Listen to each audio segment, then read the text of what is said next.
We're going to share with you 5 great ways to get around this wonderful capital city. And keep watching, because with one of them, you'll get round in your own steam, see everything that you want to, and also have an amazing time doing it.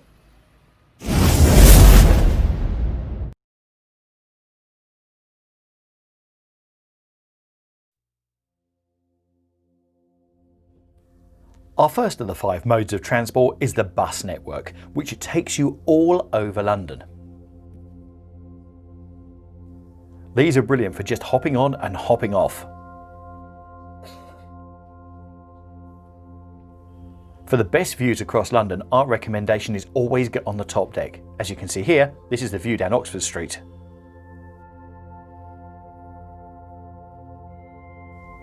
Here we're looking into Kensington Gardens, but as we do, as you can see, we've got a great view across the gardens, and also if you'd been a bit lower you wouldn't see much of this because it'd be behind the hedge. The best way to travel is to take your contactless card and use that. This always works out cheaper and as part of a day travel card. It's worth remembering that buses don't take cash, so make sure you've either got your contactless card or an Oyster card with you.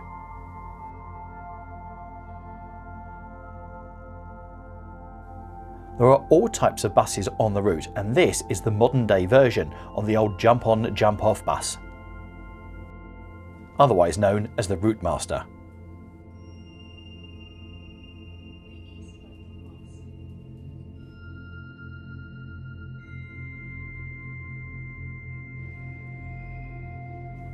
Welcome to the most popular way to get across London.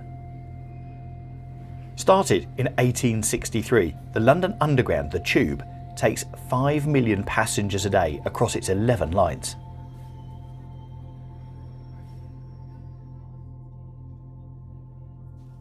And this is one of these classic sights as the tube train starts coming through the tunnel and into your station. Interestingly, when you get to central London, often it's quicker to walk on foot between the stations or between the places than going up and down and to the tube trains. So always open your map and have a quick look just to see how far it actually is between places you want to go to. Only 45% of the London Underground system is in tunnels, and here we're at Earl's Court, which is outside but also part of the Circle and District lines, which are just under the surface of the road.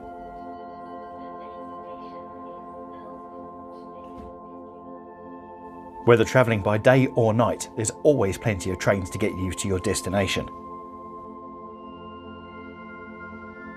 Here, like the buses, the best way to travel is to use your contactless debit card. Just tap in and make sure you tap out, because if you forget to do this, you could actually be charged a whole day for the maximum fare on the London Underground. So make sure, even if the barriers are open, that you tap out on the way out of the station. Finally, one thing to be aware of, the night tube is now running, and that runs on Friday and Saturday nights. It doesn't cover the whole network, so please do check if you're staying up in London very late. And for that, I mean after about midnight.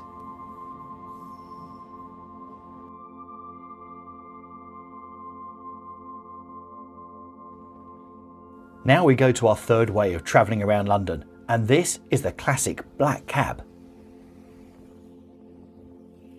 Even if it's only a short distance, we really do recommend you take a trip in the back of a classic black taxi. Like this one here, if the light is on the top in the middle, you know that you can hire that taxi.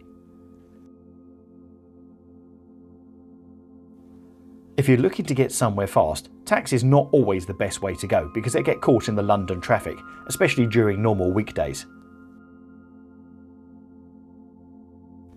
But if you have a bit of time or out of peak time, then a trip like this, round Soho or up Regent Street, as you'll see in just a couple of seconds, is a brilliant way to sit back and watch the world go by.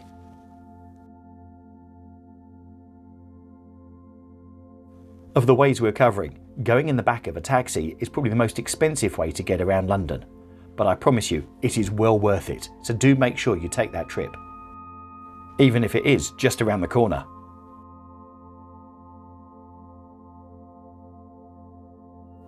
Taxis take cash and card, and also you can add your tip to your card as well when you're paying by contactless.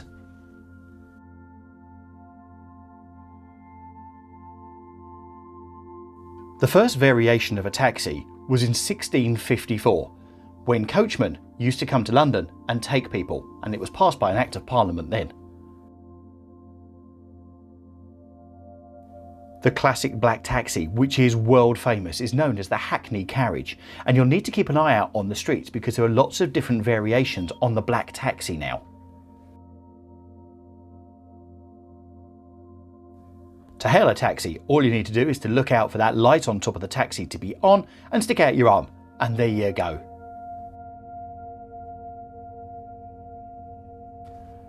There is no doubt this is a relaxing way to see central London.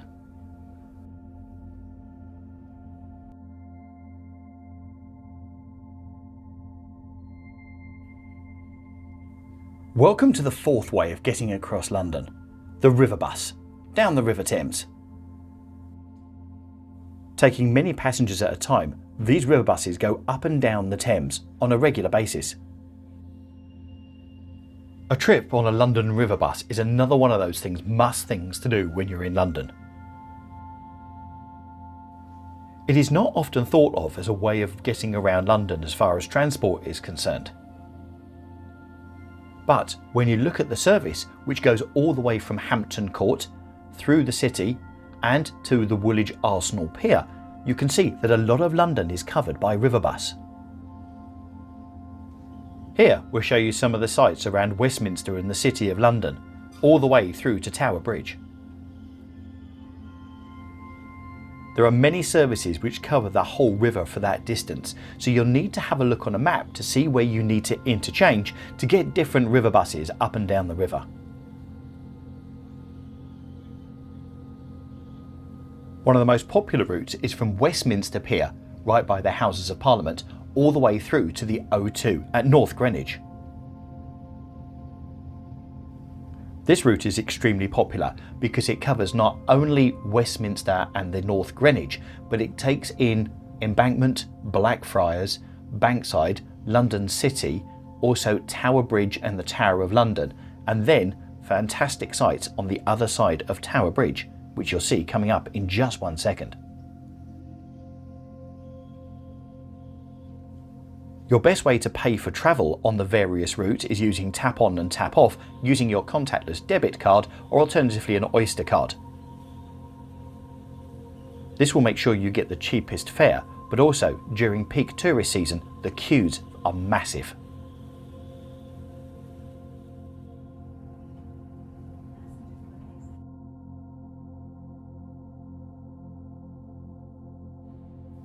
Finally, in our guide about getting across London, we take you on probably the best way to see London under your own steam, the Santander Bike scheme. Available on London streets, there are 11,500 bikes available from 750 docking stations across the capital. These bikes give you the freedom of London, and I'm going to tell you a bit about the pricing and how they work in just a couple of seconds. One massive safety thing to consider though, if you're going to use this, please do provide your own bike helmet. So, as there's 750 docking stations, you are literally always around the corner from one of them. The best way to access the scheme is by downloading the Santander London Cycle app on your phone, that's iPhone and Android. You then register, put in your details, including your card. When you want to hire a bike, the app will know your location and guide you to the nearest docking station. If for some reason you can't use the app, each docking station has a contactless point and you can actually use your card there to take a bike. The app will also tell you how many bikes are available in each of the docking stations that you're looking at and how many spaces there are when you're returning. When you get to your bike, the first thing to do is to adjust your saddle just as here. This then gives accessibility to people of all heights. The cost for use is £2 for a 30-minute session within 24 hours, but these sessions are unlimited, so you can get your bike, go off cycling for 20 minutes, park it up, and then when you're ready, get another bike for another 20 minutes, and keep doing that all day long, and you'll only pay £2 for the day. If you do keep the bike for more than a 30-minute session, then you'll be charged an additional £2 for each 30-minute session that you continue thereafter. As you can tell, with 750 docking stations there really is no need, and it's a great way to see all the different parts of London. Our biggest tip is if you're going to go and see the parks, these bikes are fantastic ways to get around some of London's major parks and see some of the attractions. Thanks for watching, and I hope you've enjoyed our guide to getting around London. Bye!